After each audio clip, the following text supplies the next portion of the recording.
Tá aí, nós estamos ao vivo lá no nosso Facebook, Rádio Canelinha FM 98.3, nossa plataforma para você.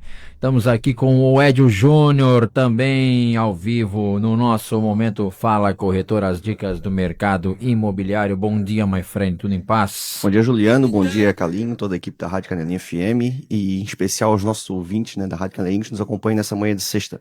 Pois é, Ed, hoje uma pauta aí interessante, afinal tem muita gente que quer vender imóvel ou comprar imóvel e tal, mas nunca sabe qual é a documentação necessária para fazer esse trâmite que às vezes pode ser tão escabroso, mas se tiver tudo em dia é muito simples, né? Conta pra gente, essa é a pauta de hoje? Isso, Juliano, essa pauta que a gente traz hoje, né, conforme a gente falou na semana passada, essa semana a gente vai voltar, né, aquela pauta mais de venda e compra de imóveis mesmo, que acho que é mais importante para isso que a gente tá aqui, né. E hoje a gente vai falar dos documentos, né, necessários por parte do imóvel em si, né? Quais os documentos do imóvel que você tem que se atentar no momento de estar fazendo a compra do imóvel, né? Você, né, no caso, aquele que compra com o corretor, obviamente, tem que cobrar do corretor, se é que o corretor já não vai fazer isso, né? Que é um dever É de da praxe nossa já. profissão. Exato. Então quais seriam esses documentos necessários, meu Fred? Então, primeiramente, Juliano, o mais importante, né, seria a matrícula atualizada do imóvel. Como a gente já falou nos outros programas, a matrícula atualizada é o espelho do imóvel, tem todo o histórico ali, desde o tamanho do imóvel, onde consta ali localização, medidas, né, todo um histórico dos antigos proprietários e do atual proprietário. Por que ela é importante? Para você ter a certeza de quem você está comprando o imóvel, ele de fato é o proprietário do imóvel, ou, não sendo proprietário, que ele tenha uma procuração o autorizando a vender aquele imóvel. Então é muito importante você ter esse documento em mãos no momento de fechar uma negociação. Juntamente, esse documento, a gente tira ele no registro de imóveis, no cartório de registro de imóveis, onde no nosso caso aqui de Canelinha, a gente pertence à comarca de Tijucas. Claro. Então, esse documento a gente retira lá. Juntamente com esse documento, a matrícula atualizada, a gente tira mais 2 documentos lá no registro de imóveis em Tijucas, que é as negativas de ônus e ações. E são esses documentos que eles vão dar a certeza de que aquele imóvel ele não está com nenhuma restrição. De que tipo? Não tem nenhuma penhora em cima dele motivada por qualquer ação judicial que for, seja de cobrança, de banco, seja às vezes o imóvel está no nome de uma empresa, por conta de uma falência, algo desse tipo. Então, esse documento ele garante isso. Como também, daqui a pouco não tem nenhuma averbação que impeça também a transferência desse imóvel. Por exemplo, você pode ter comprado um imóvel financiado. Então, lá no ônus vai constar que existe uma alienação fiduciária junto a uma instituição financeira. Alienação fiduciária. Exatamente. Um nome bonito para financiamento imobiliário. Claro. Então, lá vai constar que por exemplo, esse imóvel está alienado à Caixa Econômica Federal, então, obviamente, você não pode fazer a transferência sem que seja quitada e tirada essa averbação. Muitas vezes, o que acontece? O pessoal termina de pagar o financiamento, só que não vai lá e pegam a carta de quitação junto à Caixa e faz a retirada dessa averbação, a baixa dessa averbação de alienação. Então, sem essa baixa dessa alienação, nenhum cartório, tabelionato, vai fazer uma escritura pública de transferência, porque lá na matrícula consta que existe essa alienação. Então, por isso que é muito importante deixar sempre o documento do imóvel o mais atualizado possível. Como também pode acontecer dessa alienação, ela não ser numa instituição financeira. Podemos, por exemplo, eu comprar um terreno do Juliano, 2 pessoas físicas, só que eu vou pagar parcelado para o Juliano. Uhum. Só que desde o momento que eu vou concluir a compra e dar a entrada, por exemplo, o valor de entrada para o Juliano, eu já quero transferir o imóvel para o meu nome. Então a gente faz na escritura o que a gente chama de agora até fugiu o nome. Ele dá uma esquecida também de vez em quando. É raro, mas acontece. É raro, mas acontece. Agora escapou o nome. Mas é como se fosse uma alienação, só que pessoa física. No caso, onde eu confirmo na escritura, que depois vai ser averbado na matrícula, que eu devo ainda para o Juliano a parte daquele imóvel que eu comprei. Então, essa alienação, esse ônus, ele não serve somente para a instituição financeira, ele também serve para pessoas físicas. Então, no registro de imóveis, são os 3 principais documentos que a gente tira, né, para dar a segurança para o comprador de que o imóvel está 100%. Além desse, a gente também tira a CND na prefeitura de IPTU, no caso, quando são imóveis urbanos, né? Agora a gente está falando especificamente aqui de imóveis urbanos, para ter a certeza que na prefeitura não tem nenhum PTU em aberto, IPTU, né, que é o Imposto Predial Territorial Urbano. E se for um caso do imóvel que está sendo vendido ser um apartamento, a gente também tira a CND do condomínio, para saber se não existe nenhum condomínio em aberto, né? Então são outros 2 documentos que, dependendo do imóvel, também são importantes tirar. Se for um caso de um terreno que está sendo adquirido, um outro documento também importante de se tirar, até mesmo para ter a transparência para o comprador, para saber o que ele pode fazer naquele terreno, é um estudo de viabilidade da prefeitura, onde ali, nesse documento, a prefeitura vai dizer em que zoneamento do município aquele terreno se encontra, qual as construções que podem ser edificadas no local, se são só casas térreas ou se for prédios até com pavimentos, a questão dos recursos que precisam ser deixados, né? E principalmente no caso de que tipo de edificação que ali é permitido, se é só residencial, se é ali de um uso misto, seja residencial, seja comercial, se é de uso industrial. Então, dependendo da finalidade que você está comprando um terreno, é importante ter também essa viabilidade da prefeitura para você ter a certeza que você vai conseguir utilizar o terreno que você está comprando da forma que você deseja. Sem essa documentação, não tem condições de comprar o terreno ou imóvel, né? Você vai estar comprando no escuro, né, Juliano? Então é sempre um risco. Tendo isso minimamente em mãos, você já tem uma segurança maior de que o terreno ou o imóvel, casa, apartamento, ele está em condições de ter a transferência feita sem problema nenhum. Porque qualquer um dessas, se tiver algum ônus, alguma ação, o IPTU em atraso ou o condomínio em atraso, realmente pode ser uma dor de cabeça e você pode acabar comprando, fazendo contrato, mas na hora da escritura da transferência dá uma travada e você não conseguir fazer. E, claro, né, assim como tudo dentro do que remete aí a negócios imobiliários, o camarada que porventura não deter, não tiver algum desses documentos aí, precisar fazer, esses documentos têm custos, é muito caro, como é que faz para emitir essa documentação? A emissão dessa documentação é teoricamente barata, né? Uma CND na prefeitura você não paga nada, normalmente com administradoras de condomínio também você não paga nada. Aí a matrícula atualizada com ônus e ações hoje tem um custo em torno de R$100, né, no registro de imóveis. E a viabilidade na prefeitura também hoje em torno de R$50. Então isso aqui com R$150 você mata e você tem uma segurança enorme com relação ao imóvel que você está comprando. E eu lembrei Da palavra. A cláusula resolutiva. Obrigado a esquecer o nome. Cláusula resolutiva.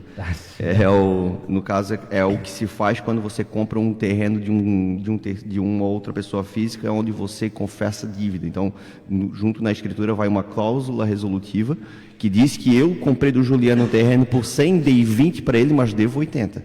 Então, dessa cláusula resolutiva, ela vai na escritura, depois vai averbado na matrícula. E da mesma forma que acontece quando você quita um financiamento, quando eu quitar com o Juliano vai me emitir no cartório um documento dizendo que eu quitei com ele e eu vou lá com esse documento no registro de imóveis e peço a baixa da cláusula resolutiva e de vez eu termino meu vínculo com o Juliano, sendo que agora o terreno ou o imóvel é de fato meu. Então quer dizer que no final das contas não é tão complexo assim a documentação necessária para fazer a venda desse terreno, desse imóvel, né? Não. Às vezes as pessoas acham que você tem que juntar 300 documentos e gastar uma nota, alguma coisa assim. Pelo contrário, a compra ela é mais burocrática, né? Isso, na verdade, isso é a documentação que a gente falou exclusivamente do terreno. Depois tem a documentação também do comprador, do vendedor, né? Que isso a gente vai deixar para um outro momento.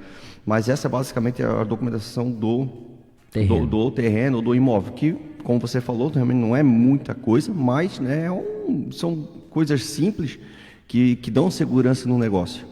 Né? E falando, isso que a gente tratou aqui, né, são de imóveis urbanos. Então, só queria agora fazer um parênteses também, porque como Canelinha, a gente sabe, tem muito imóvel rural. Né? Então, os imóveis rurais tem alguns outros documentos que são pedidos também, além da matrícula atualizada de ônus e ações. Né? No caso, como o imóvel rural ele não paga IPTU, ele paga ITR, então a CND não é do IPTU, então a CND é junto ao governo federal, onde para ter a certeza de que o ITR ali está todo quitado. Outro documento também necessário na venda de um imóvel rural é o CCIR, que é o cadastro, a certificação de cadastro de imóvel rural, que é emitido e é pago uma taxinha todo ano. Então, se caso tiver alguma taxinha aberta ali, é só fazer a quitação. Normalmente é um valor simbólico, R$20, R$30. Né? O CAR, que hoje é o Cadastro Ambiental Rural, que já vai averbado na matrícula, mas é importante você ter esse documento também, juntamente com os outros dois, para comprovar que aquele imóvel rural está 100% regularizado. Até, inclusive, o CAR hoje, ele substitui aquela reserva florestal que precisava ser averbada na matrícula até pouco tempo atrás, que 20% do imóvel rural tem que ser deixado como reserva. Hoje você não precisa ter essa averbação mais na matrícula. Hoje essa averbação dos 20% de área de reserva florestal, ele já é anexado junto ao CAR. Então você fazendo isso no CAR e depois averbando o CAR, número do CAR na matrícula do imóvel, você já cumpre essa exigência. E por último, abrir um parênteses também, que é uma situação que vem mudando, que a partir de novembro vai mudar novamente, que é a questão do georreferenciamento do imóvel rural. Né, que hoje, né, a obrigatoriedade do georreferenciamento cadastrado no INCRA, tudo certinho e averbado na matrícula, é de imóveis acima de 25 hectares. Porém, a partir de novembro desse ano, imóvel rural de qualquer tamanho, ele vai ser obrigatório esse georreferenciamento. Até isso aqui é um assunto em programas futuros, claro. Eu gostaria de estar trazendo até por conta dessa mudança que vai existir agora em novembro. Então, trazer para os ouvintes que estão nos acompanhando, que possuem imóvel rural em Canelinha ou região, para a gente falar um pouquinho sobre o georreferenciamento. Então, basicamente, hoje, o que difere o imóvel urbano do rural são essas outras 4 situações aqui, além da matrícula atualizada e ônus e ações, que isso é igual para ambos os imóveis, né, tanto o urbano como o rural. Tá certo? Tá vendo você em casa aí, rapaz? O homem sabe muito. O homem sabe muito, tem detalhes técnicos, como diria o Patropino, os mínimos detalhes. Para você que quer vender o seu imóvel, quer vender o seu terreno aí, não ter nenhum pepino, não cair em algum golpe e não ser lesado aí, perder dinheiro ou até deixar de ganhar uma grana aí na venda de imóvel por conta da falta de uma documentação. E aquela coisa, né, Júnior? Se precisar de qualquer um desses documentos ou qualquer outra assessoria, se precisar de uma informação, claro. A casinha da esquina ali. Casinha azul de esquina está sempre à disposição e portas abertas. Sempre disponível, né? Inclusive assim, o matrícula atualizada, ônus e ações, a gente pega no registro de imóveis em Tijucas. Mas a gente não precisa ir lá pedir. A gente consegue pedir pelo sistema, eu consigo pedir. Daqui a pouco algum ouvinte que está nos acompanhando agora a entrevista gostaria de tirar uma matrícula atualizada do seu imóvel, até para ver a situação dele, se precisa fazer alguma averbação, alguma atualização, né, tiver com alguma dificuldade, nos procure ali que a gente faz esse pedido ali via internet. A pessoa não precisa ir até Tijucas, a gente faz o pedido ali, normalmente aí no máximo em 4 horas, o registro ali manda para a gente também online, então a gente consegue imprimir esse documento ali no próprio escritório. E é interessante daqui a pouco até para você ver como é que está a situação do seu imóvel. Daqui a pouco existe até algum BOzinho, algum pepino aí que a pessoa nem sabe que tem no seu documento, e a gente aí, às vezes é uma coisa simples, a gente já consegue estar resolvendo. Então tá certo, então, mais alguma consideração, meu amigo? Não, Juliano, eu acho que por hoje seria isso. Acho que às vezes pode parecer coisa simples que a gente está falando aqui hoje, mas realmente são situações que fazem toda a diferença e que, né, qualquer negociação de imóvel são documentos básicos que todo corretor de imóveis pelo menos deveria apresentar para o cliente, para que ele não compre o seu terreno, o seu imóvel, a sua casa, o seu apartamento, e possa estar de cabeça tranquila, sabendo que ele está comprando um imóvel 100% legal, 100% perfeito, sem nenhuma pendência, né?